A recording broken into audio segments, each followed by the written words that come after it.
So what's up mga kawanabi? Grabe! Ang mahal ng gasolina! My God! Tapos aabutin ka pa ng katumalan. Diba? Ikot ka ng ikot, punta ka ng punta doon, dyan, kahit saan ka na lang nakakarating.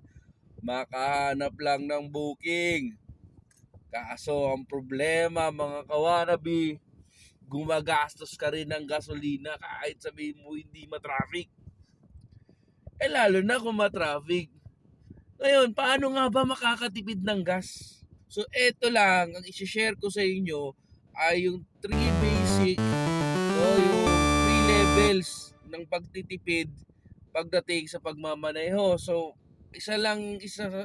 tatandaan natin, ang isa sa dahilan kung bakit malakas tayo maggasolina ay dahil yun sa pag-apak natin.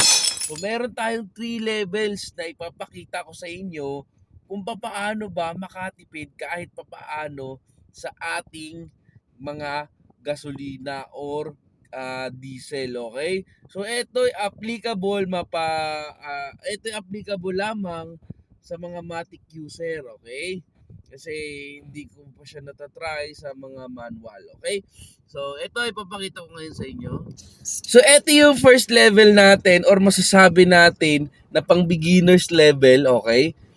Meron tayong beginners, pro, at saka God level. Okay, na pagtitipid. Okay, kasi hanap buhay tayo, hindi naman tayo nakikipagtaasan or nakikipagyabangan sa kanila eh. Kailangan natin makatipid ng malaki sa gasolina para malaki din ang maiuwi natin. Okay? So ito yung first level natin.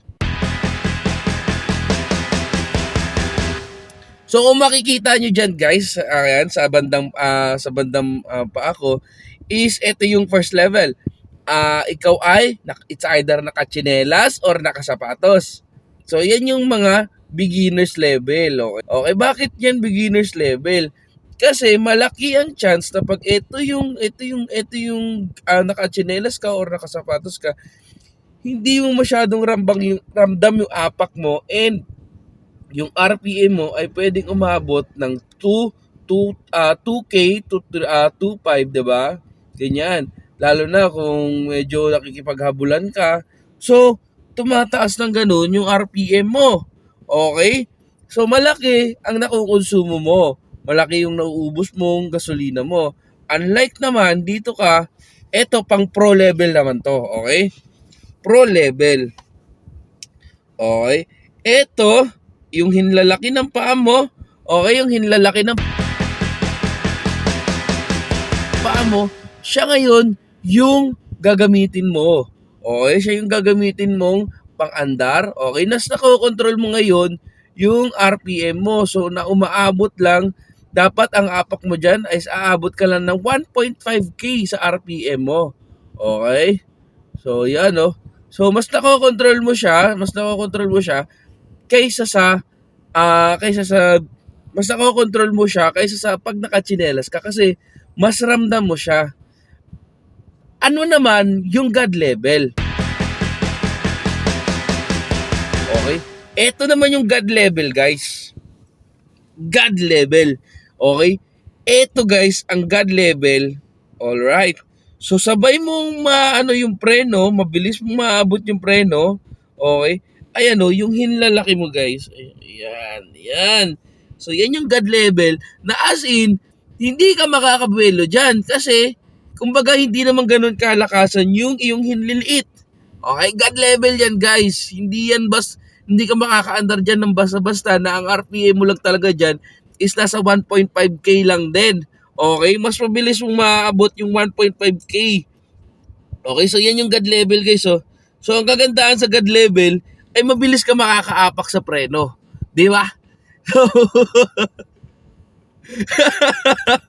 So yan yung God level guys. So eto, natutunan ko lang dito sa isang tropa. Akala ko noong una kalokohan. Pero since nagmahal yung gasolina, no, trinay ko, sabi ko, sige nga, try ko yung tutorial ng aking tropa na sa John Russell Humalon. Okay, credits to you, Utol. Okay? So, ayan guys, eto God level to. Hindi to talagang as in, kung gusto mo ng patipiran sa patipiran, hindi ka nga halos aabot sa 1.5 nito pag tumatakbo ka eh. Okay? So ang kagandahan yan, abot mo na agad yung preno. Unlike kasi pag dito, okay? Unlike kasi pag dito, kailangan mo, mabilis din paa mo, gumaganyan-ganyan. Okay? O gumaganyan-ganyan. Unlike pag nandito ka na, okay, andito na yung paa mo, so gaganon ka na lang. Yun nga lang, eto nagagawa ko minsan lang. So, kasi God level nga siya, hindi siya madaling ma-master. Pero once naman pag na-master nyo to guys, sigurado, napakalaki ng matitipid nyo. So, yun lamang guys.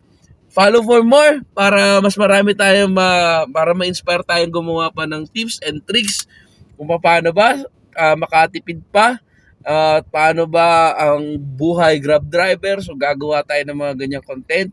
And let's go guys. Follow for more.